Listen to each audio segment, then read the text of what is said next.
वाहेगुरु जी का खालसा, वाहेगुरु जी की फतेह। जय भीम, जोहार, सतनाम। भाई साहब, मानवता चैनल देख रहे सभी दर्शकों का बहुत बहुत स्वागत है। मैं हूं जगदीश। आज हम खास चर्चा को लेकर आपके सामने हाजिर हुए हैं। हमारे साथ जुड़े हुए मेहमानों का मैं परिचय करता दूं। ब्रिजेंद्र सिंह साहब अमेरिका से जुड़े हुए हैं। बहुत बहुत स्वागत है ब्रिजेंद्र सिंह साहब। हमारे साथ टी आर खुडे साहब जुड़े हैं, उनका भी हम बहुत स्वागत करते हैं। हमारे साथ सीता भास्कर मैम जी जुड़े हुए हैं, उनका भी हम वेलकम करते हैं। आज की इस कार्यक्रम की चर्चा को शुरू करने से पहले हम आज इसका विषय भी हम लोगों को बता दें। जिस ढंग से भारत सरकार के द्वारा विभिन्न सेक्टर को प्राइवेटाइजेशन की जा रही है, निजीकरण किया जा रहा है, उसका आम जनता के ऊपर में क्या असर होगा, आज इसी पर हम चर्चा करेंगे। मैं सबसे पहले खुडे साहब हमें सुन पा रहे हैं? बहुत स्वागत है कार्यक्रम में। हाँ, मैं सुन रहा हूँ। आवाज ठीक हो गया जी। तो मैं आप पहला सवाल आप ही के पास लेकर जाना चाहूंगा। जिस ढंग से भारत में निजीकरण का दौर चल रहा है, सभी बड़े बड़े जो सेक्टर है उसको बेचा जा रहा है, इस पर भारत के आम जनमानस के ऊपर में क्या असर पड़ेगा और निजीकरण से देश की जनता को, आम जनता को, अर्थव्यवस्था पर क्या असर पड़ेगा, इस पर आप अपनी प्रथम प्रतिक्रिया दें टी आर खोडे साहब। मानवता चैनल को मैं बहुत बहुत धन्यवाद करता हूँ। आपने मुझे मौका दिया बोलने के लिए इस विषय पर, जो आज निजीकरण का दौर चल रहा है। निजीकरण अगर ये सक्सेस होता तो एक समय टाटा एयरलाइंस था, तो टाटा एयरलाइंस को नेहरू ने उनको अडॉप्ट करके एयर इंडिया कन्वर्ट किया। मेरा बताने का मतलब वो जो प्राइवेट वाले थे वो चला नहीं पाते थे। बहुत सारी प्राइवेट वाली कंपनियां हैं वो चला नहीं पाती थी। जिनको सिख कंपनियां घोषित हो गई उनको गवर्नमेंट ने धीरे धीरे कन्वर्ट करके सोशल सेक्टर में कन्वर्ट किया, और सोशल सेक्टर से इतनी एम्प्लॉयमेंट जनरेट हुआ।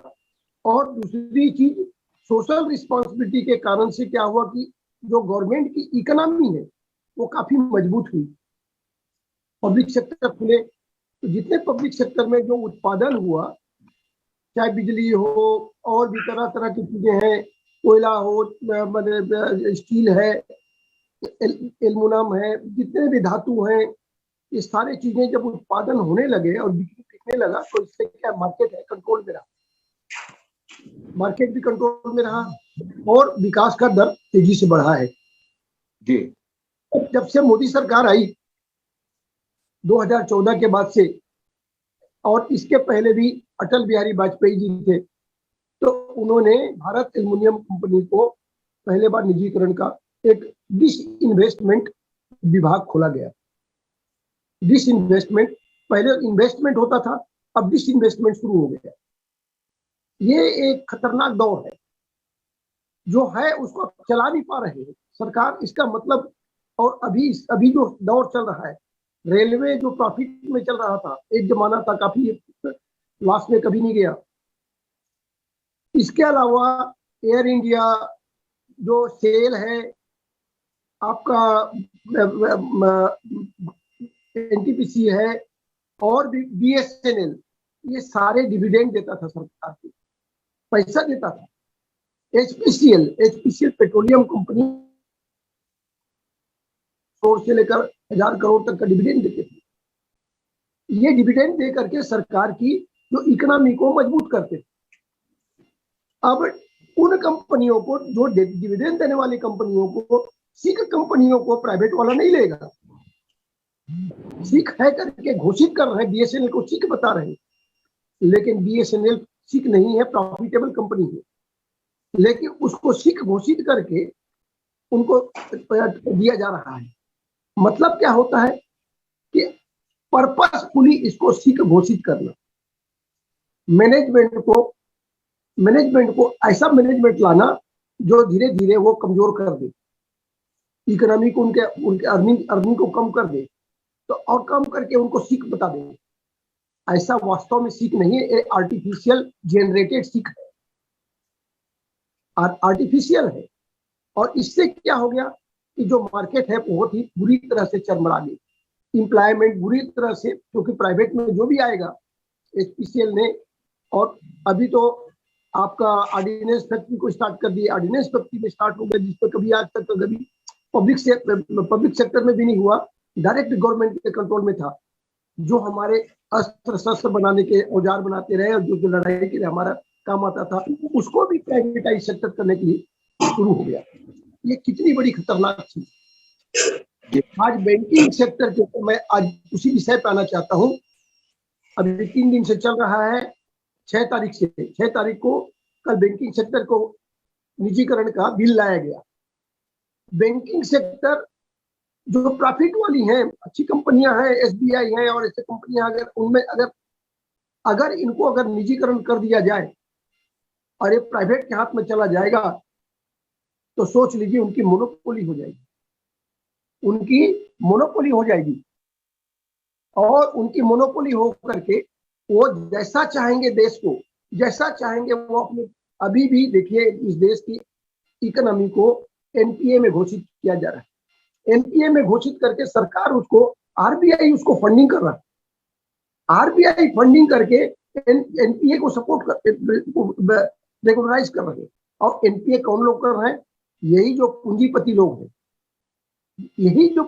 लोग हैं, जिनके पास जो टैक्स नहीं भरते और चोरी करते हैं, 2 नंबर का धंधा करते हैं, ये सारे ये भ्रष्टाचार के जड़ पे है। इन्हीं लोगों को सारे आज 7 लाख करोड़ का लोन माफ हो गया है, या डिविडेंड, एनपीए को डिविडेंड उनको दिया गया, किसी न किसी तरह सपोर्ट किया गया।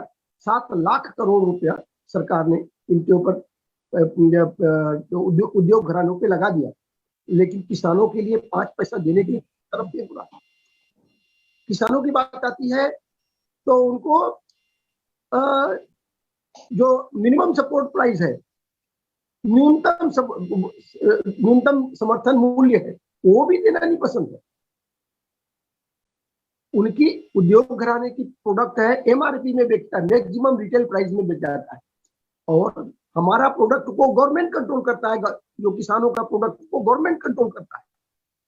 ये कितना खतरनाक मेथोडोलॉजी है। ये जो टोटल निजीकरण का जो दौर में जिस तरह का कोशिश किया जा रहा है, उससे देश बुरी तरह से चरमरा जाएगा। अर्थव्यवस्था बुरी तरह चरमरा गई है। आज इतना वर्ल्ड बैंक का लोन है, इतने ट्रिलियन डॉलर में चला गया है। ट्रिलियन डॉलर का लोन है, 1,31,000 करोड़ डॉलर, 1,31,000 करोड़ डॉलर की लोन है, जो 39 था 2014 में, 39 लाख था, आज वह 1,72,000 तक पहुंच गया। आप सोच सकते हैं कितना हम, और ये पैसा कहाँ जा रहा है? ना कोई इंफ्रास्ट्रक्चर बन रहा है, ना कोई प्रोजेक्ट आया। 39 लाख करोड़ की जो लोन वर्ल्ड बैंक से लिया गया, उसमें 150 से ज्यादा पब्लिक सेक्टर तैयार किए गए, और उसमें एम्प्लॉयमेंट जनरेट हुआ, करोड़ों लोग जनरेट हुए।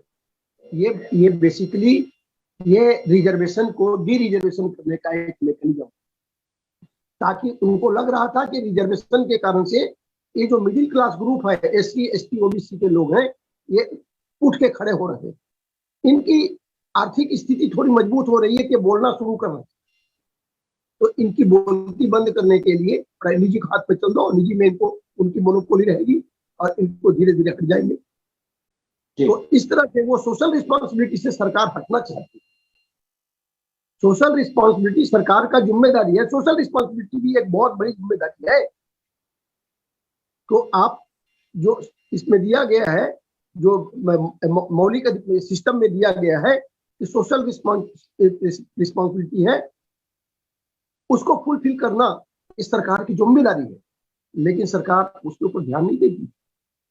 सरकार एजेंडा कुछ और है, उसको तो पाकिस्तान नजर आता है, और उनको सांप्रदायिकता का खेल खेलने में बड़ा मजा आता है। पूरा गाय गोबर में पूरे 7 साल गुजार दिया। गाय गोबर में 7 साल गुजार दिया जी और उसी में एक मॉब लिंचिंग, पिटाई करना, जो बलात्कार की घटना हो रही है देश में, इस तरह का अव्यवस्था फैल चुका है और आर्थिक व्यवस्था पूरी चरमरा गई है। खुदरा बाजार पूरा टूट चुका है, नोटबंदी से टूटा और आज बैंकिंग सेक्टर को अगर प्राइवेटाइज हो गया तो इससे और भी टूट जाएगा। तो मेरा कहना है कि निजीकरण बहुत ही खतरनाक मेथोडोलॉजी है जिसको ये संघ के इशारे पर चल रहा है। सीधी बात ये है। जी खुटे साहब, मैं करना चाहूंगा कि जिस ढंग से भी कोरोना का दौर चला और किसानों की उपज का मूल्य है वो इस जो बिचौलिए हैं वो स्टॉक करके, चाहे वो तेल का मामला हो, दलहन का मामला हो, खाने पीने का मामला हो, बेतहाशा आलू जैसे, प्याज जैसे चीजों का कीमत जो है 100 रुपए किलो, 70 रुपया तेल का बिकता था सरसों का तेल जी, और अडानी ने उसको एक फॉर्चून ग्रुप तैयार करके पूरा सरसों की इकट्ठा कर लिया उधर। और बाबा रामदेव है, जिसको बाबा बोलते हैं, रामदेव, तो उसने स्टॉक कर लिया। स्टॉक करके वो पूरा 200 रुपया से ज्यादा अभी चला गया। मैंने किस तरह का कंट्रोलिंग चल रहा है। अगर इस तरह का हो गया तो आम जनता के लिए तो बहुत ही दुर्भर हो जाएगा, आम जनता को जीना मुश्किल हो जाएगा।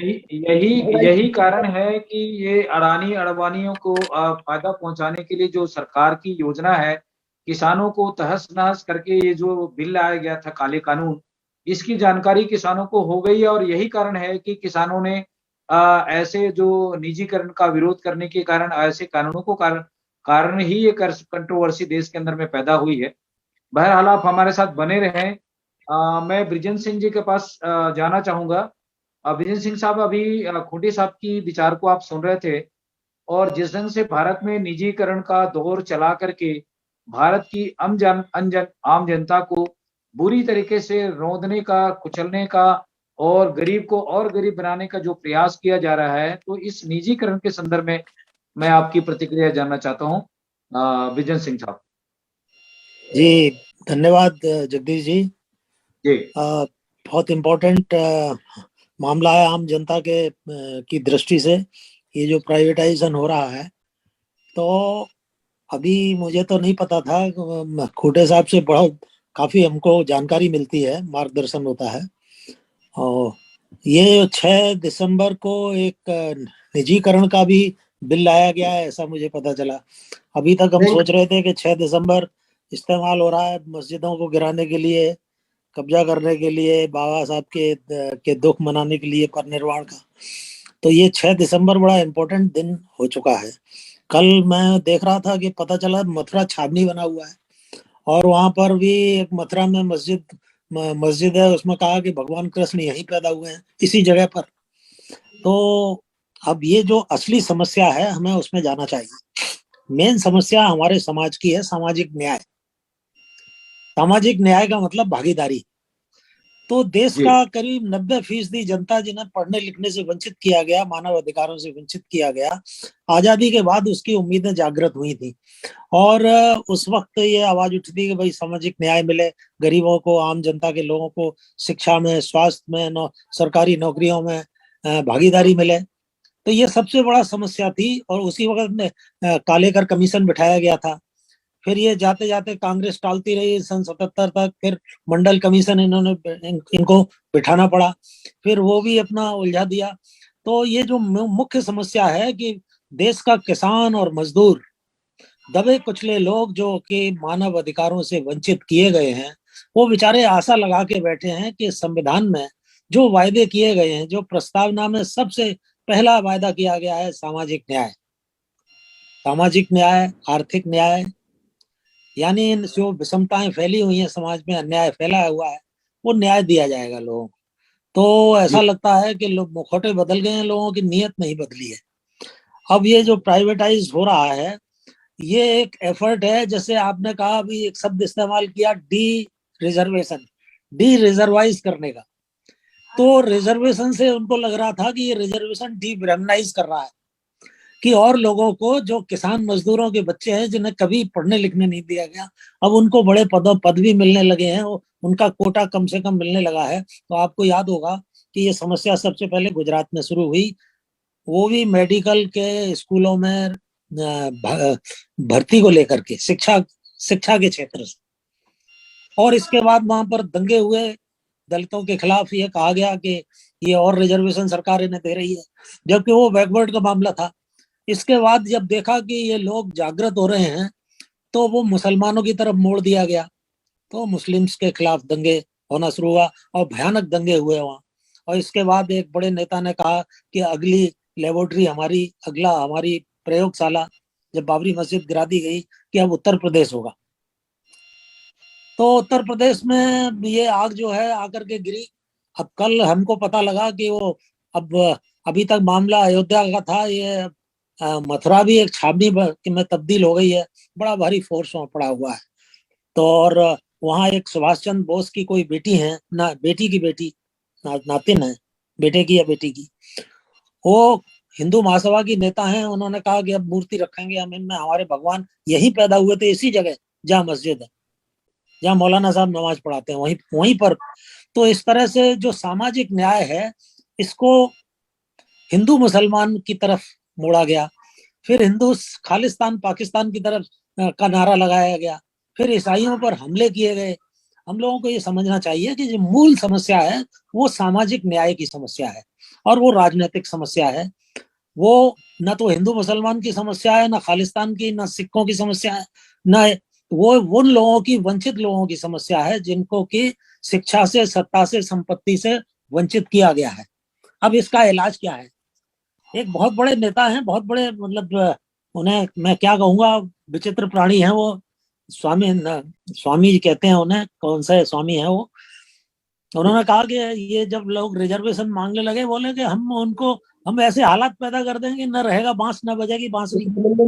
सुब्रमण्यम तो स्वामी उसमें जो प्राइवेटाइज सबको कर देंगे, तो कहाँ से मिलना है। तो ये षड्यंत्र चल रहे हैं। प्रॉब्लम सबसे बड़ी है, हमको ये सोचना चाहिए इस षड्यंत्र का, मतलब समस्या पे रोने से काम नहीं चलेगा। इसका इलाज क्या है? इसका इलाज वही है जो बामसेफ ने मूल रूप से सोचा था, काशीराम जी ने सोचा था, कि एक कार्यकर्ताओं की, जागरूक लोगों की फौज तैयार की जाए। ब्रेन जो है 1 क्विंटल में भी 1 किलो ही होता है। तो वो जो एक जागरूक लोग हैं वही इस समस्या का समाधान कर पाएंगे। ऐसे लोगों की फौज तैयार की जाए। प्रॉब्लम सबसे बड़ी हो गई है कि आज बामसेफ 7-8 पार्टियों में बटी हुई है, सब अपनी अपनी पॉलिटिकल पार्टी बनाना चाहते हैं। एक तो अभी बामसेफ के नेता हैं, बहुत दिन से बड़े जुगाड़ उत्तर प्रदेश में लगे हुए थे वो, और उन्होंने रैली की इटावा में जाकर के कि मुलायम सिंह के बेटे को ये दिखाएं कि हम कितनी बड़ी हस्ती है, तो हमसे कोई सौदेबाजी करेगा, 10-20 टिकट विकेट हमको दे देगा। तो हम ये जोड़ तोड़ में लगे हुए हैं वोटों के समीकरण में। हमारा जो असली मतलब था, जो बाबा साहब ने सोचा था एक सामाजिक क्रांति का, उस मिशन को हम लोग भूल गए हैं। इसलिए वो लोग जिन्होंने सामाजिक न्याय से वंचित किया है, आज भी करोड़ों करोड़ लोग जो बेचारे पशुओं का जीवन जी रहे हैं, जो गरीबी में, अपमान में, अशिक्षा में धकेले गए हैं, उनके बारे में अगर सोचने का समय है, तो मैं तो ये समझता हूँ कि जागृति के लिए अभियान चलाना पड़ेगा। जो आंदोलन जिसके लिए फूले ने, महात्मा पेरियार ने, बाबा साहब अम्बेडकर ने, इन लोगों ने जो कल्पना की थी जागृति लाने के लिए, उसमें नौजवानों को आगे आना पड़ेगा। ये घिसे पिटे लोगों से अब काम चलने वाला नहीं है। जरूरत अब क्रांति की है। अब कोई सुधार से काम चलने वाला नहीं है। धन्यवाद। ये है मूल समस्या। जी बहुत शुक्रिया ब्रिजेश सिंह जी। आप थोड़ा सा ठीक से बैठे, आपका चेहरा जो है हमारे स्क्रीन पे ठीक से नहीं आ रहा, कट जा रहा है। तो जब भी आप अगली बार बैठे तो ठीक से उसमें आपका चेहरा आ जाए। कृपाल सिंह साहब गए हैं। वाहिगुरु जी का खालसा, वाहिगुरु जी की फतेह। बहुत स्वागत है कृपाल सिंह साहब। अच्छा भाई फतेह जी। जी आज का जो सब्जेक्ट है सर हमारा, जो निजीकरण का दौर पे भारत की जो आम जनता के ऊपर में क्या विपरीत प्रभाव पड़ रहा है, ये हमारा आज का सवाल है। और इस जो वर्तमान जो शासन जो चल रही है, इसमें बहुत सारे जो सेक्टर है उसको निजी हाथों में रख दिया गया है, जिसके कारण बेरोजगारी, बेकारी, बहुत सारी समस्याएं दिनों दिन लगातार बढ़ती जा रही है और इसका आम जनता के जनजीवन पर बहुत विपरीत प्रभाव पड़ा है। इस पर मैं आपकी प्रतिक्रिया जानना चाहता हूं, क्योंकि आप वैश्विक देश में रहते हैं, तो भारत की परिदृश्य में इस पर आप अपनी विचार रखें। कृपाल सिंह साहब। वाहिगुरू जी का खालसा वाहिगुरू फतेह। फतेह sir. Please give me little time. उनको फोकस करिए जगदीश जी। Let us speak और सब and then I will come back. हाँ जी, जी आप शुरू करें, आप शुरू करें। मैं पहले सुन रहा हूँ, फिर बाद में मैं आऊंगा। ठीक है I'll sir. talk little later. जी जी शुक्रिया कृपाल सिंह दूसरे साहब। साथियों के जी मैं थोड़ा मेरे को टाइम दो। हाँ वही खुंटे साहब के विचार सुने। जी जी हमारे साथ सीता भास्कर जी जुड़ गए हैं। सीता जी हमें सुन पा रहे हैं तो अपनी आवाज को म्यूट करें। फोकस करिए, फोकस। बहरहाल उनसे हमारी आवाज नहीं जा रही है, जुड़ तो गए हैं। मैं दोबारा सवाल को लेकर खोटे साहब के पास फिर से जाना चाहूंगा कि जिस ढंग से बृजेंद्र सिंह साहब ने अभी अपनी बातें रखी है कि ये जो संविधान ने जो हमें मौलिक अधिकार, सामाजिक अधिकार, आर्थिक अधिकार जो दिए हैं, इसको कहीं ना कहीं कुचलने का जो शासन के द्वारा, जो वर्तमान सरकार के द्वारा जो साजिश समझ में आती है, उसका ही कहीं ना कहीं ये हिस्सा है। तभी ये सारी चीजें दिनों दिन इस सेक्टर को समाप्त करने की दिशा में, निजीकरण की दिशा में लगातार सरकार प्राइवेट लोगों को आगे बढ़ाने की दिशा में काम कर रही है। तो इस पर मैं खूंटे जी से फिर दोबारा चाहूंगा कि जिस ढंग से कुछ चंद लोगों को इस देश के अंदर में जो पूंजीपति हैं, ये एक रिमोट कंट्रोल की भांति सरकार को दिशा निर्देश कर रहे हैं, इस बाबत आप अपने विचार रखें खूंटे साहब कि जिस ढंग से वर्तमान परिदृश्य जो नजर आ रहा है कि कुछ उद्योगपति। मैं इस विषय पर चर्चा करने से पहले मैं जस्ट एक भूमिका देना चाहता हूँ, बैकग्राउंड क्या है। 25 नवंबर 1949 को, 26 नवंबर को उन्होंने संविधान को हैंड ओवर किया राष्ट्रपति को, राजेंद्र प्रसाद जी को, डॉक्टर अम्बेडकर ने। तो उन्होंने 25 को पूर्व संध्या में उन्होंने एक शब्द, एक कोट किया था, हमें राजनीतिक आजादी से खुश नहीं होना चाहिए। राजनीतिक आजादी को जल्दी से जल्दी सामाजिक आजादी की ओर बदलना चाहिए, उन्होंने बहुत ही स्पष्ट शब्दों में कहा। और उन्होंने सामाजिक आजादी का मतलब भी उन्होंने बताया, समता, स्वतंत्रता और बंधुत्व के आधारशिला पर टिकना चाहिए। इसीलिए ये जो सोशल रिस्पॉन्सिबिलिटी की जो सरकार है, तो सरकार की जो सोशल रिस्पॉन्सिबिलिटी थी सामाजिक बदलाव के लाने की दिशा में, तो ये एम्प्लॉयमेंट जनरेट करना, जो आरक्षण की व्यवस्था, ये प्रतिनिधित्व था। आरक्षण नहीं है, बल्कि उसको हम प्रतिनिधित्व कहें। आरक्षण हमें कोई भीख नहीं है, ये तो हमारा पूना पैक्ट में आज पूना पैक्ट का सबसे दुष्परिणाम देखने को मिल रहा है। कल भी हम लोग हमारे वहां पर हम लोग डिस्कस कर रहे थे, 6 दिसंबर का जो ये था, तो सबसे ज्यादा पूना पैक्ट का दुष्परिणाम आज देखने को मिल रहा है। सबसे ज्यादा पूरा एक व्यवसाय, राजनीतिक व्यवसाय बन गया है। पूरे दलाल विभीषण टाइप के लोग हैं, जो अपने घर के भेदी लंका ढाए, ऐसे टाइप के लोग हैं। वही लोग, उनकी पूरी बाजार बैठ गया है और वो पूरी दलाली करके समाज को बेचने में लगे हुए हैं। अपना और इससे दोनों चीज खुद के अपनी तरक्की के लिए पूरे समाज को झोंक दे रहे हैं, और उनमें कोई क्वालिटी नहीं है, कोई गुण नहीं है, एक शब्द बोल नहीं रहे। एक पार्लियामेंट में देख लिए 300 के लगभग विधानसभा लोकसभा में है, और उसमें से 119 के लगभग SC ST के लोग हैं बैठे हुए हैं, लेकिन बोलने के लिए किसी के पास जुबान नहीं है, सबके मुंह में ताला लगा हुआ है। ऐसे लोग गए हुए, रिप्रेजेंटेटिव गए हुए, ऐसे रिप्रेजेंटेटिव गए हैं, कोई एक शब्द बोलने वाला नहीं है। आपने सुना होगा 4 लोगों के सिवाय, कुछ भाजपा में 4-5 लोग ही बोलते हैं, इनके सिवाय। एक तो कभी कभी अमित शाह आ जाते हैं, कभी ज्यादा करके इनका ही आ जाता है, मोदी जी ही छाए रहते हैं। सुबह से शाम तक वीडियो उनका एक बनाते हैं और वीडियो को जारी करा दिया जाता है। तो इस तरह 1 मैन कंट्रोल चल रहा है, 2 मैन कंट्रोल चल रहा है। और 2 में 2+2 है, इसीलिए लोगों ने कहा 2+2। दो दो दो दो दो राजनीति के में बैठे हुए हैं और 2 पूंजीपति लोग हैं, इससे पूरा देश चल रहा है 2+2 पे। इससे क्या हुआ, पूरा 2+2 के कारण से वो उसके चक्कर में सारे निजीकरण करना, उनको धीरे धीरे ट्रांसफर करना, वो पैसा इतना आज वर्ल्ड का, मैंने आज इंडिया में नंबर 1 में अडानी को भी क्रॉस करके, इंडिया अडानी है, अंबानी को क्रॉस करके नंबर 1 में चला गया 7 साल में।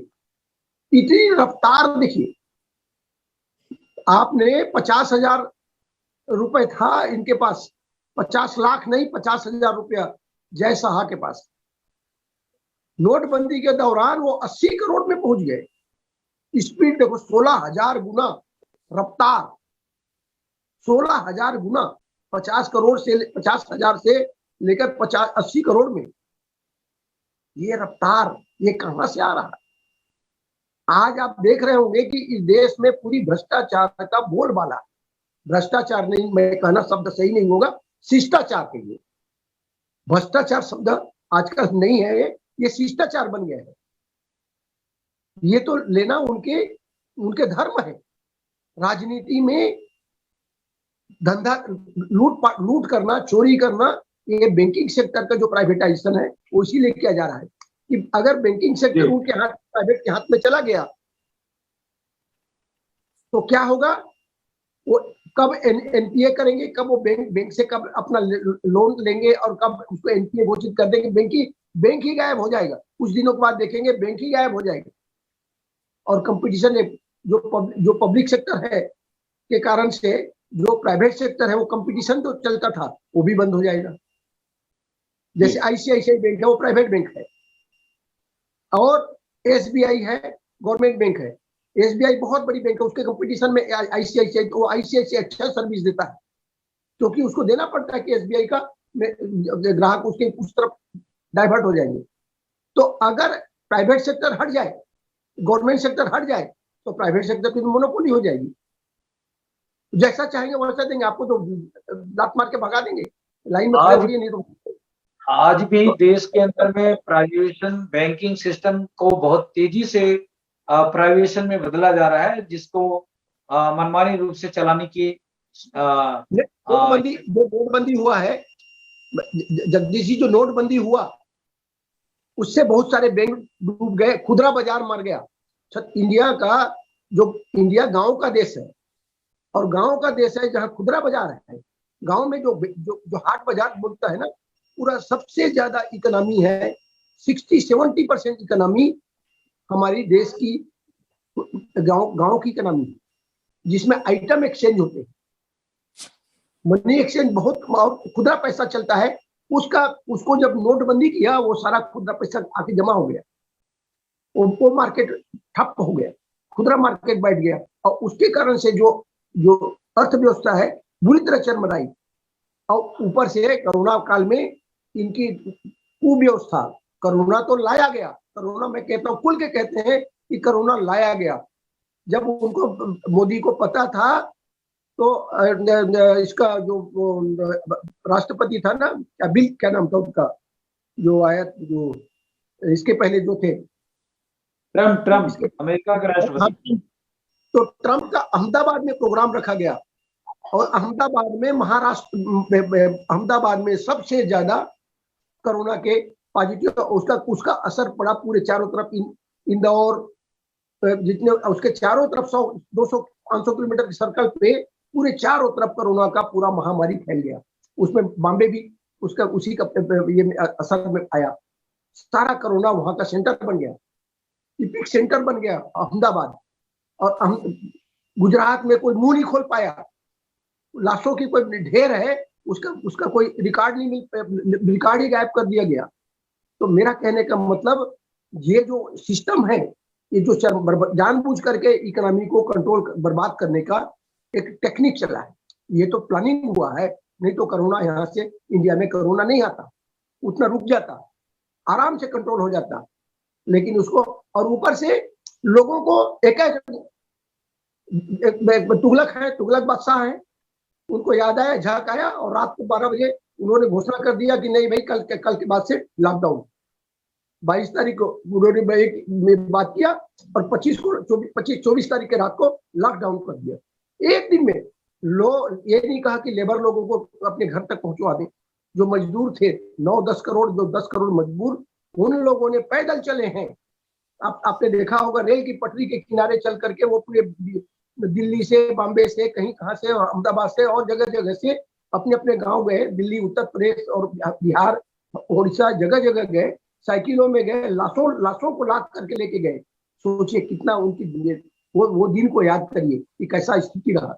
ये चीजें क्रिएटेड, ये तो क्राइम है एक्चुअली। देश में आज में कहा जाए सत्ता में जो बैठे हुए लोग हैं वो किस विचारधारा के लोग हैं ये इंडिकेट करता है। उनको दर्द नहीं है, गरीबों के ऊपर दर्द नहीं है, किसानों के ऊपर कोई दर्द नहीं है। आज किसान मर रहे हैं, किसान अभी भी बॉर्डर में है। एमएसपी देने में, एमएसपी रहेगा, एमएसपी है, एमएसपी रहेगा, अभी भी बोलते रहते है, रहेगा, दे देना भैया। आपका कानून में बनाने में क्या जरूरत है?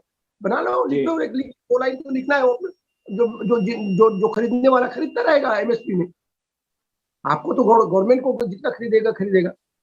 तो ये जो टेक्निक है, जानबूझ करके लोगों को उलझाए रखना, उनको केवल वोट नजर आता है। हमें आइटम बना के रखना चाहिए। हमारी आइडेंटिटी को क्रश करके हमें आइटम बना के रखा जा रहा है। आइटम को उपयोग की वस्तु, हमें वोट के लिए उपयोग एक आइटम है बस। हम एक आइटम है बस। आज भी हमारा पूरा समाज, इस देश का 85% वो समाज को आइटम बना के रखा है और मनी एक्सचेंज होता है। Rich man notes manipulates poor man votes. Rich man notes manipulates poor man vote. ये इंडिया का खेल है। अब तो ईवीएम से हो रहा है, तो वो भी करने का जरूरत नहीं। ईवीएम से भी मैनिपुलेट हो जाता है। ईवीएम से मैनिपुलेट कर लेते हैं आराम से। तो ऐसी सिंपली है। तो इसीलिए हमें तो ईवीएम प्राइम मिनिस्टर मिल गया है। ईवीएम प्राइम मिनिस्टर मिला इसीलिए उनको दर्द नहीं, जनता से वोट मिला होता, जनता का डर होता तो ऐसा निर्णय नहीं ले पाते। सीधी बात है। तो मेरा कहना है कि आज की जो परिस्थितियां जो बनी हुई है उसके ऊपर हमें जो निजीकरण का जो दौर चल रहा है बहुत ही खतरनाक दौर है। और ये सोशल रिस्पॉन्सिबिलिटी से सरकार बचना चाहती। वो सोशल रिस्पॉन्सिबिलिटी को एवॉइड करना चाहती। समाज सरकार चला नहीं पा रही है। पब्लिक सेक्टर को चलाने अभी तक अब इतने 70 साल चल गया, 7 साल नहीं चल, 7 साल में क्या हो गया? सारी 70 साल इतने साल अच्छा चला, डिविडेंड देते रहे, इतने हजार करोड़ डिविडेंड देते रहे। वो ऐसे कंपनियों को प्राइवेटाइज करनी है। सोच लीजिए, ये प्लान है, योजनाबद्ध तरीके से इस देश को क्रश किया जा रहा है। इस देश की इकोनॉमी को तोड़ा जा रहा है, बिखेरा जा रहा है। ये मेरा कहना है। जी बहुत शुक्रिया खुड़े साहब। मैं डॉक्टर कृपाल सिंह साहब के पास जाना चाहूंगा। कृपाल सिंह साहब, आप एक दुनिया के वैश्विक देशों में हैं और वहां के हालात और भारत के हालात पे जो अभी चर्चा चल रही है निजीकरण के संदर्भ पे, तो आप अपनी प्रतिक्रिया इस संदर्भ में आज के परिचर्चा पर अपने विचार रखें। कृपाल सिंह साहब। वाहिगुरू जी का खालसा, वाहिगुरू जी की फतेह। Thank you. I agree with Khunte साहब, कि विचार जो आपने दिए हैं बहुत अच्छे हैं। थोड़े जे मैं सिंह के भी सुने। आवाज आपका। यहाँ की बात ये है, अमेरिका में देखो, अभी आवाज आ रही है? जी ठीक है, अभी आवाज आ रही है? अच्छा, आवाज आ रही है। यहाँ आ रही है। अच्छा, मैं इनके साथ सहमत हूँ, मिस्टर खुंटे के साथ और वरिंद्रा जी के साथ भी। बात ये है, देखो हमारा जो हिंदुस्तान है ना, हिंदुस्तान में वो जो संविधान है ना, संविधान को तोड़ कर बजाय सीधे aristocracy is being created. Aristocracy so that power goes in the hands of a few people, जो पूंजीवाद लोग हैं, उनके हाथ में। यहाँ अमेरिका में वहां है एंटी ट्रस्ट लॉज। कि भाई वो कोई कंपनी बड़ी हो जाए ना, उसको बड़ा नहीं करते, नहीं तो उसके जो एम्प्लॉइज हैं उसके साथ वो पॉलिटिकल इफेक्ट कंट्रोल करने लगेंगे. So they invoke those antitrust laws and companies are broken, made smaller. इतना politically controlling ना बन जाए. ते नाले जेडे लोग ने छोटे लेवल पे, आवाज ठीक नहीं है जी, उनका आवाज कट रहा है बहुत ज्यादा. बहुत अच्छी सब्जेक्ट बोल रहे हैं, उनका आवाज कट रहा है. Yeah, I have an internet problem today. जी. अमेरिका में भी internet problem today. Okay. Let me see if I can do anything. Go closer or. So बात ये हो रही है कि भाई हमको अरिस्टोक्रेट नहीं चाहिए, हमको सामाजिक पावर चाहिए. सामाजिक पावर को लाने के लिए अब आवाज आ रही है? हाँ बिल्कुल, बहुत अच्छा रहा सब. अच्छा, अब आवाज आ रही है. अच्छा, सो हमारे को सामाजिक पावर सिर्फ ऐसे ही आ सकती है कि हम जन साधारण से आंदोलन शुरू करें. लोग बजाय कंपनियों की चीजें खरीदने के इकोनॉमिक बायकॉट लेकर आए, वो ताकि हम जो अपना व्यापार है छोटे लेवल पर करें, एक दूसरे से. जो दलाल लोग हैं उनको खत्म किया जाए, जो बड़ी कंपनी वाले लोग हैं उनकी हम प्रोडक्ट्स ना खरीदी जाए. अपनी प्रोटेक्शन के लिए थोड़ी बहुत ही मार्शल आर्ट्स भी सीखने चाहिए, जैसे कि डांग को कैसे यूज करना है, अपने पहरेदार कैसे रखने हैं, चौकीदार कैसे करना है अपने, ताकि दूसरे लोग हमारा नजायज फायदा ना उठा सके. सो जो भी जो पावर है ना, वो जन साधारण को इस्तेमाल करनी पड़ेगी, ताकि हम एक उनको आगे बढ़ा सकते हैं. और ये जो अत्याचार है, और कोई तरीका नहीं खत्म करने का, सिर्फ यही है कि हमें छोटे लेवल से एजुकेशन देनी चाहिए, उनकी हौसला अफजाई करके उनको आगे ले आया जाए. थैंक यू जी, बहुत शुक्रिया डॉक्टर साहब. थोड़ी स्क्रीन पे आपके चेहरा कट रहा है, आपका फेस नहीं आ रहा है सर. जी, अभी ठीक है. मैं सिंह जी जाने से पहले सीता जी हमें सुन पा रही हैं? सीता भास्कर जी, फोकस करिए, फोकस करिए. वो अपनी आवाज को डिस्टर्ब करके रखी है, वो उसको खोल नहीं पा रहे हैं मुझे लगता है. मैं ब्रिजेंद्र सिंह जी के पास फिर से लौटना चाहूंगा. ब्रिजेंद्र सिंह जी, जिस ढंग से आज की जो परिचर्चा आगे बढ़ रही है, और आज दिनों दिन इस दिशा में जो देश की जनता है, जनता के द्वारा चुनी हुई सरकार है, वो कहीं न कहीं नियम कानून और निजीकरण को थोपा जा रहा है.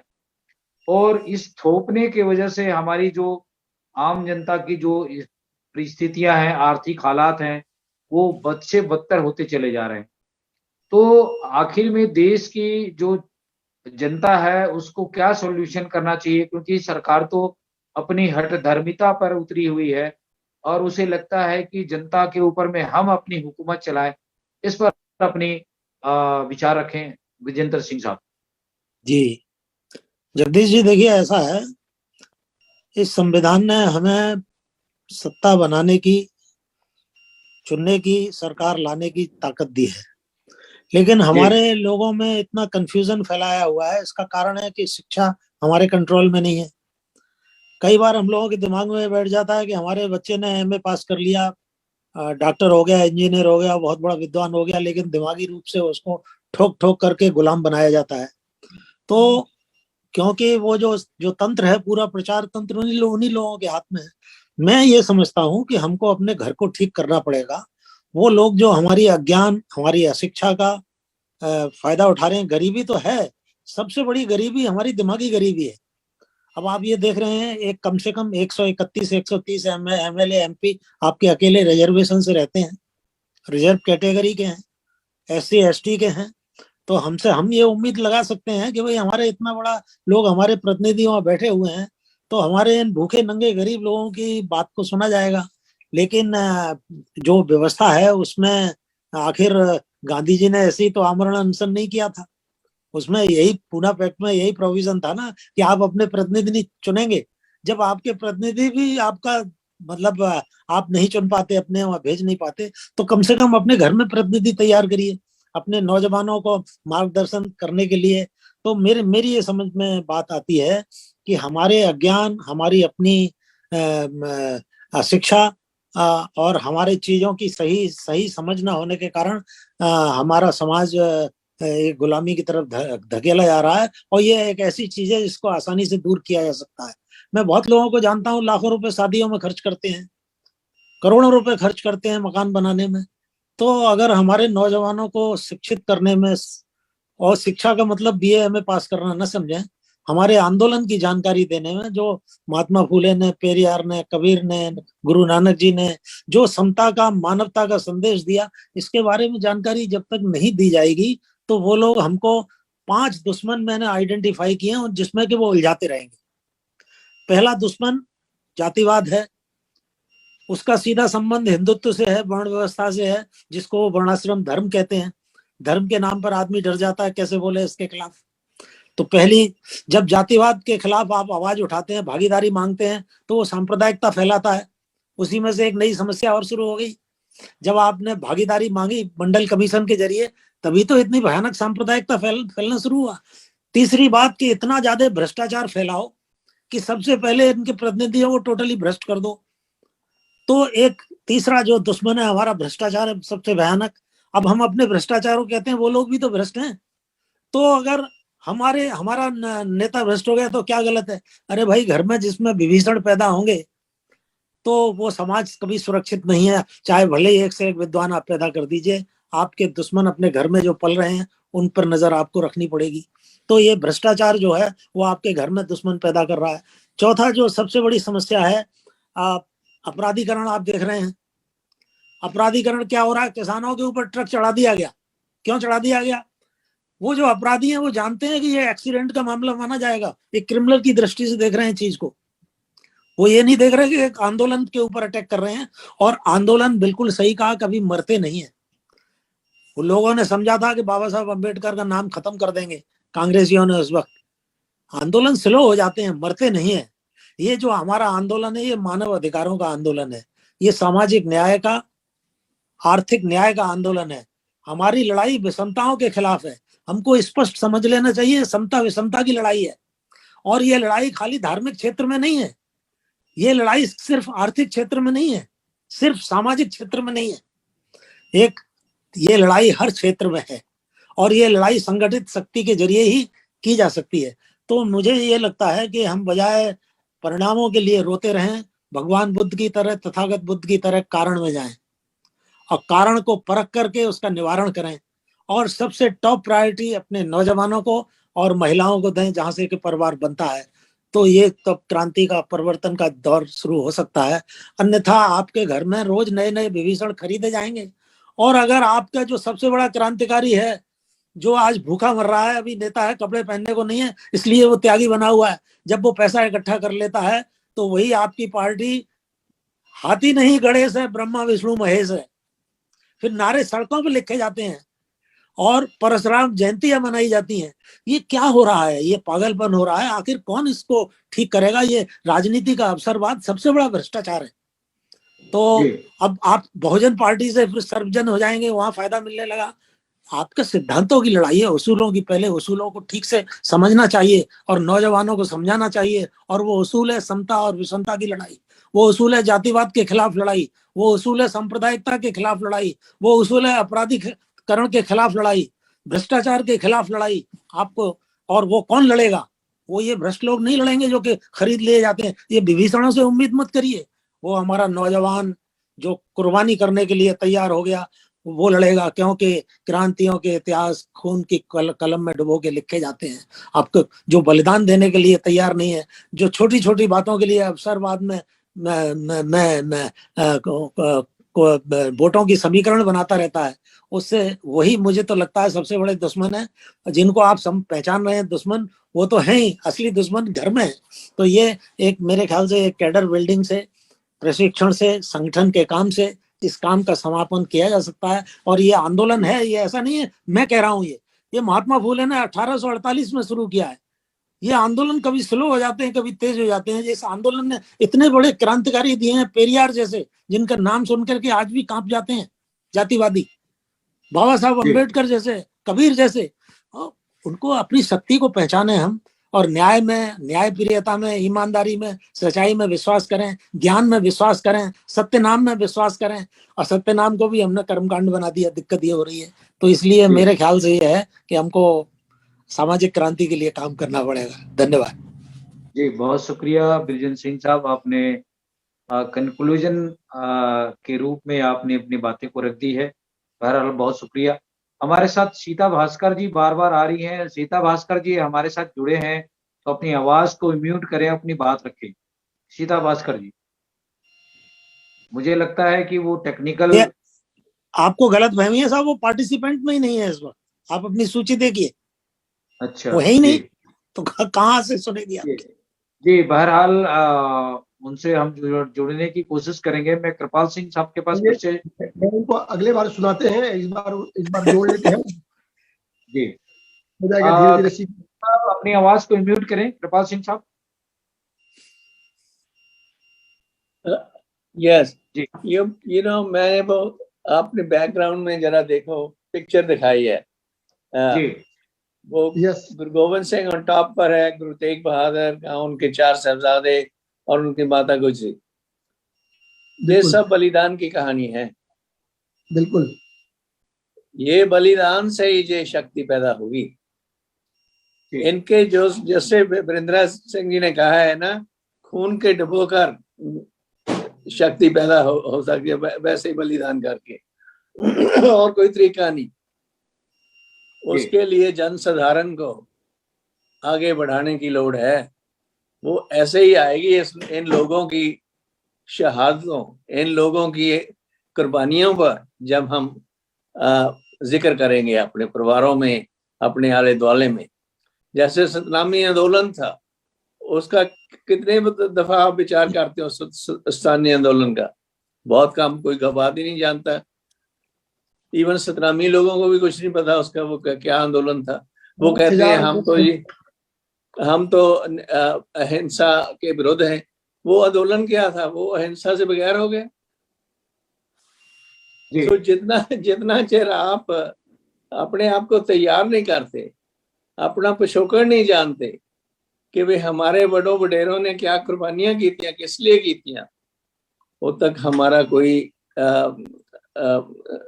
कोई आज़ादी नहीं मिल सकती। हमें आज़ाद ख्याल नहीं पैदा होंगे, गुलामी में ही हम रहेंगे। सो गुलामी से छुटकारा है तो ये विद्या बढ़ाओ, कुर्बानियां के गीत गाओ, कुर्बानियां वालियां नू अगे लेके आओ और अपने आप को मार्शली ट्रेन करो और एक दूसरे से बिजनेस करके, ये दूसरे बड़े लोग कहते हैं ना अपने आप को, उनको बाइकआउट करो। जी जी, बहुत शुक्रिया जी, बहुत शुक्रिया कृपाल सिंह साहब।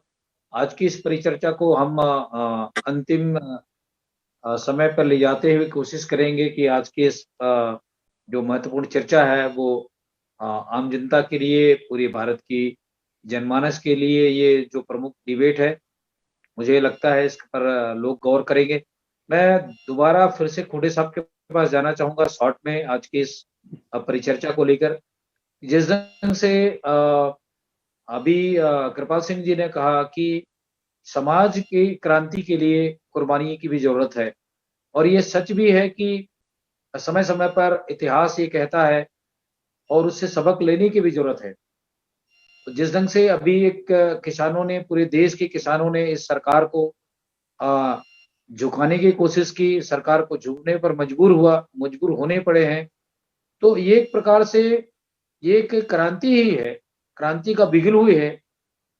ऐसे ही जब हमारे देश का नौजवान और नौजवान बेटे और बेटियां जब हक अधिकार की लड़ाई के लिए सामने आ जाएंगे, तो निश्चित रूप से ये जो लोकतंत्र में जो गलत दिशा की ओर ले जाने वाले लोग हैं, इनको सबक सिखाने की दिशा में लोग उठ खड़े होंगे।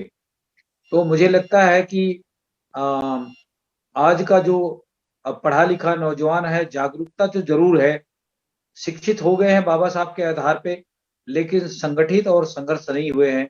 मैं इस पर अंतिम प्रतिक्रिया के रूप में टी आर खोटे साहब के पास जाना चाहूंगा कि बाबा साहब ने जो हमें संविधान देकर इतने करोड़ों करोड़ों लोगों को पढ़ लिख करके भारत के मूल निवासी बहुजन समाज के लोगों को तैयार कर तो डाला है, लेकिन उनका जो एनर्जी है वो कहीं ना कहीं अलग अलग दिशा की ओर जा रहा है, ऐसा मुझे लगता है। खोटे साहब अपने विचार रखें।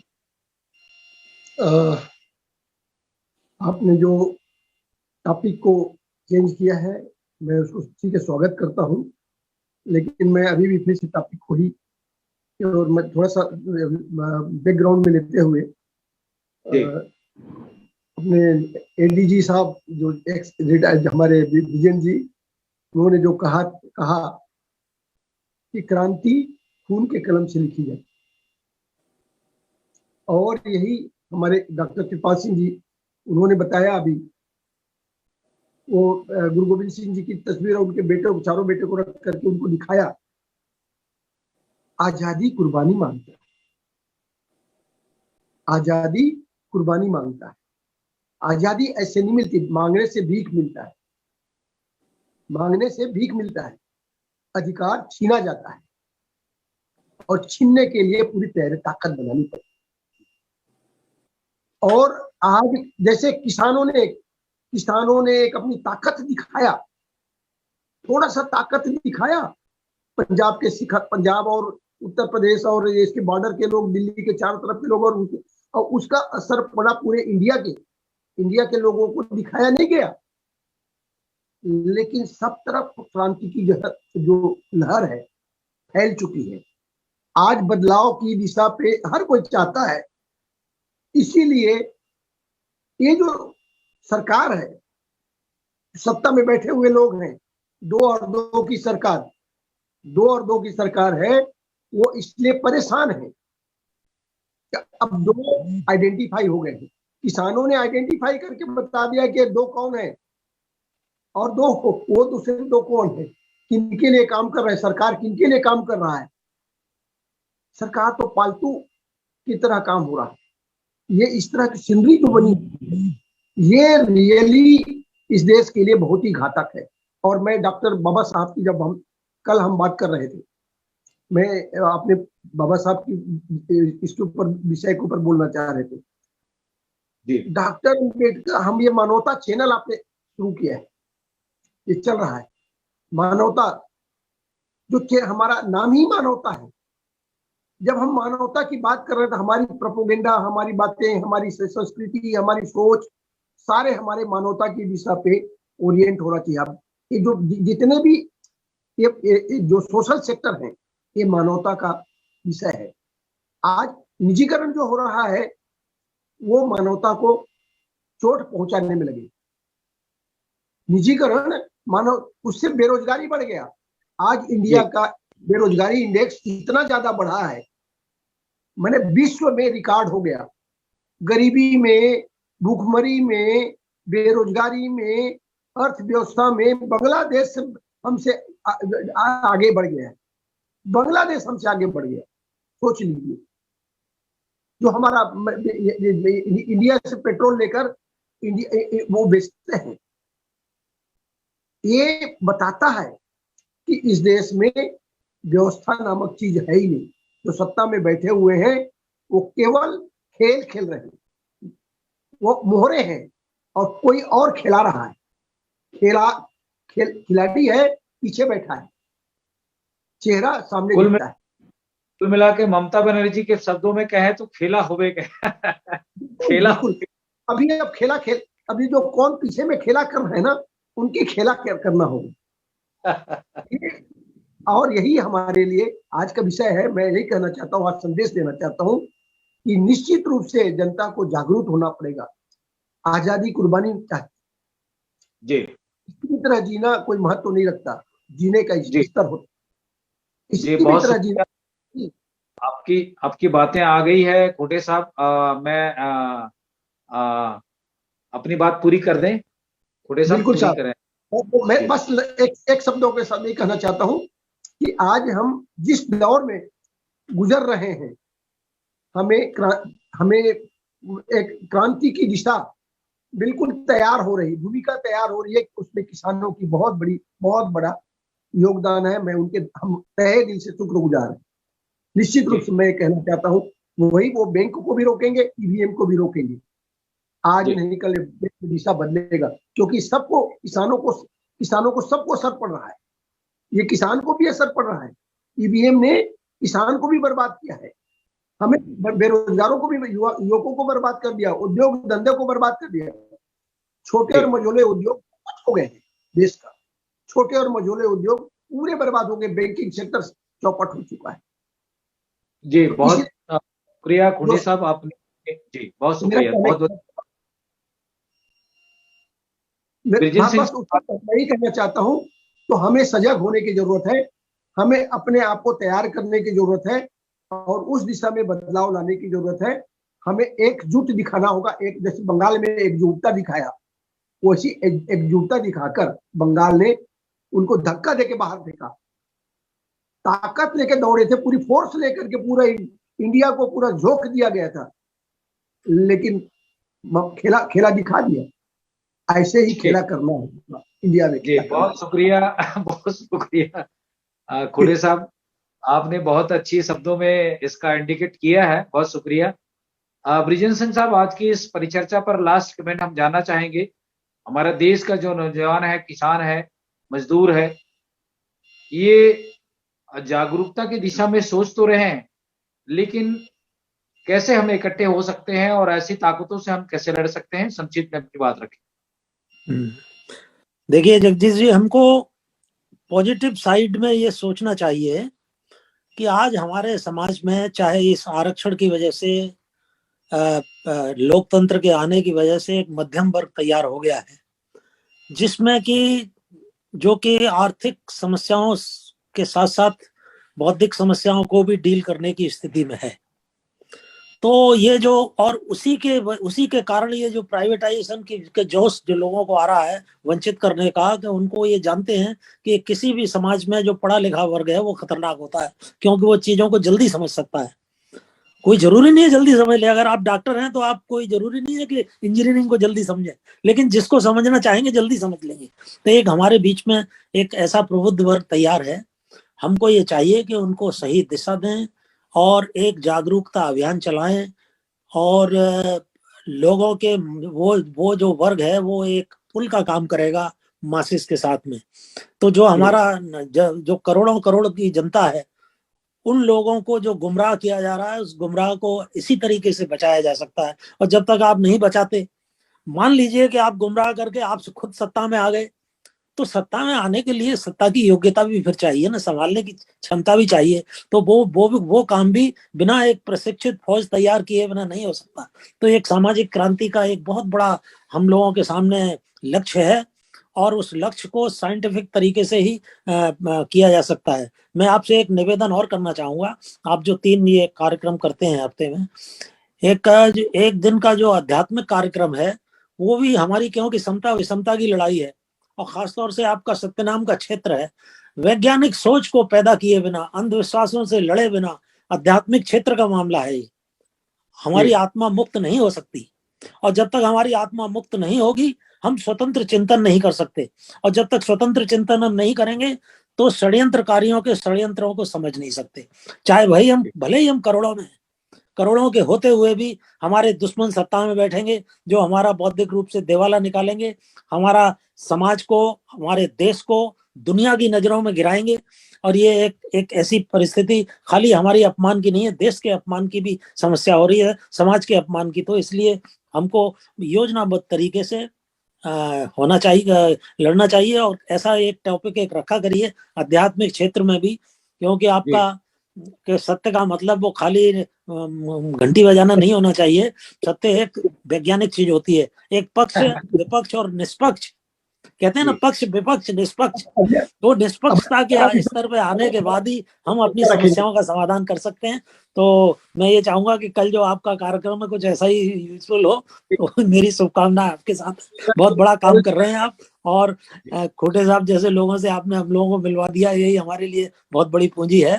कल हम ये चाहेंगे कि चर्चा करेंगे हर क्षेत्र में, आर्थिक में, सामाजिक में, आध्यात्मिक में, तीनों के लिए 3 बांट करके अब कल का जो है उसका सदुपयोग करिए दिन का। जी, कल हम सतराम दर्शन पे ही चर्चा करेंगे। मैं बहुत शुक्रिया आपके सुझाव के लिए।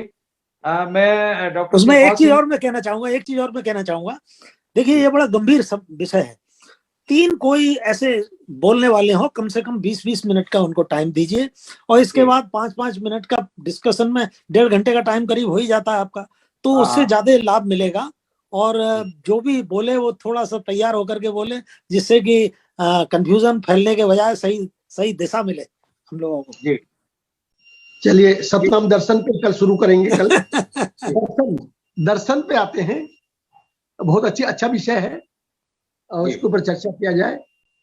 जी, बहुत शुक्रिया आपके सुझाव के लिए ब्रिजेंद्र सिंह साहब। मैं कृपाल सिंह जी के पास में लौटना चाहूंगा लास्ट कमेंट के लिए। कृपाल सिंह साहब अपनी बात रखें। हाँ जी, again December 10, 1948 is a Declaration of Human Rights by United Nations. आज December 7 है। वो जो ह्यूमन राइट्स का डेक्लेरेशन है वो ऐसे ही है जैसे संविधान, हमारा संविधान है इंडिया में और दूसरे मुल्कों में है। पर ये पेपर है एक, इसकी जो ताकत है ना वो लोगों में है, उसको समझने को और उसको इम्प्लीमेंट करने के लिए। सो ये डेक्लेरेशन ऑफ ह्यूमन राइट्स है, सब दुनिया पर बनाया जाएगा, बड़े धूमधाम से बनाया जाएगा। जैसे हम कह रहे हैं कि संविधान डॉक्टर अम्बेडकर जी ने किया, हमें राइट मिले एंड ऑल दैट, पर वो सब कुछ पेपर पर है, प्रैक्टिकल रूप में कुछ नहीं। और प्रैक्टिकल रूप में ये लेना है तो वो बलिदान की स्टोरी जो है आपको सोचनी पड़ेगी। बिल्कुल ठीक। कैसे आंदोलन, सतनाम आंदोलन हुआ, कैसे गुरु गोविंद सिंह ने खालसा पंथ साजा और खालसा पंथ की उन्होंने ड्यूटी लगाई। क्या खालसा सो जो निर्धन को पाले, खालसा सो जो दुष्ट को गाले।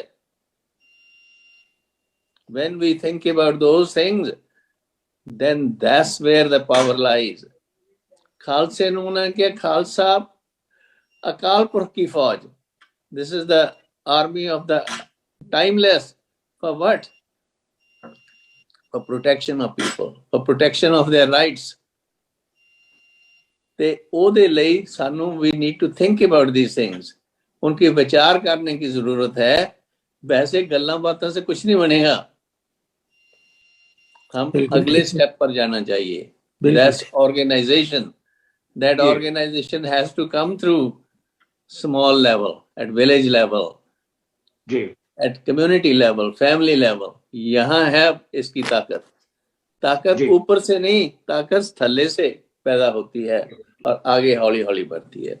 गुरु गोविंद सिंह के केस में जो 5 प्यारों में ताकत थी और 5 प्यारे साथ प्रकट हुए, उसके बाद ही सबमिटेड हिमसेल्फ कि भाई अब मेरे को भी साथ लगाओ, बरोबरता का संदेश, और हम रल मिल के और दूसरों को साथ जोड़ेंगे और ऐसे हम आगे बढ़ेंगे। ठीक है, बलिदान देना पड़ेगा, 4 पुत्र शहीद हो गए, माँ शहीद हो गई, पिताजी शहीद हुए, परदादा जी शहीद हुए, पर फिर ये भी हुआ कि लोगों का जो सा नॉर्दर्न इंडिया में कैसे आगे बढ़े। और ये वो ना ब्लॉक करते, वो खैबर से लोगों का इन्वेजन, मुसलमानों का और दूसरे का invasion, there would have been no India left. वो जो साउथ में तरक्की है, गुजरात में तरक्की है, कोई तरक्की नहीं होनी थी, वो सब गुलाम होने थे, सब वही गुलामी। और हमारे लोग जो है गुलाम लोग अब ताकत में आए और दूसरों को गुलाम बना रहे हैं। ये कैसी आजादी है, इट्स नॉनसेंस। Thank you. बहुत शुक्रिया, वेरी नाइस डॉक्टर कृपाल सिंह साहब, आपने लास्ट में बहुत ही पूर्ण आपने बातें रख दी है। मुझे लगता है आज की परिचर्चा हमारे सुनने वालों को, हमारे बहुजन समाज के लोगों को बहुत फायदा मिलेगा।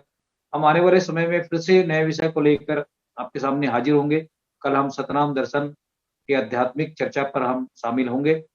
तो वैसा मानवता चैनल में जुड़े सभी दर्शकों का शुक्रिया करेंगे। आज के हमारे खास मेहमान डॉक्टर कृपाल सिंह जी का भी बहुत शुक्रिया करते हैं, उन्होंने अपनी कीमती समय देकर हमें अपने विचार रखे।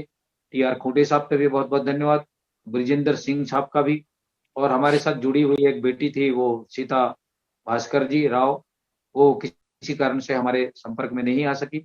अगले एपिसोड में उनको कोशिश करेंगे हमारे साथ जुड़े और अपनी बात रखें। वाय साहब मानवता चैनल से लगातार जुड़े रहें और दर्शकों से हमें गुजारिश करेंगे कि हमारे इस कार्यक्रम को सब्सक्राइब करें, कमेंट करें, शेयर करें और अपनी प्रतिक्रिया भी दें, ताकि हम अपने इस कार्यक्रम में नए नए विषय पर विचार कर सकें, सुझाव भी दें, ताकि हम अपनी बदलाव कर सकें। और आप क्या चाहते हैं, किस ढंग से चाहते हैं, वो भी हमें बताएं। मैं आज के इस कार्यक्रम को यहीं समाप्त करना चाहूंगा। सभी मेहमानों का, सभी दर्शकों का बहुत बहुत धन्यवाद। जय भीम, जोहार, सतनाम, वाहेगुरु जी का खालसा, वाहेगुरु जी की फतेह।